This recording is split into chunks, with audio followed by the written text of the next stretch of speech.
नालाकोंडा के लिए 3 गाड़ी रीफर की तैयारी होते हुए सर।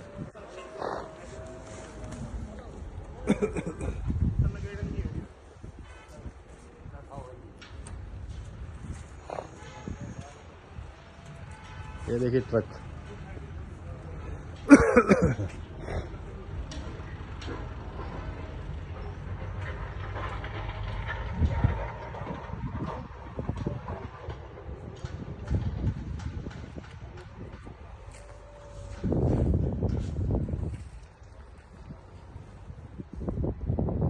महालक्ष्मी डेयरी फार्म से नालाकोंडा के लिए 3 गाड़ी रीफर्स का जा रहा है।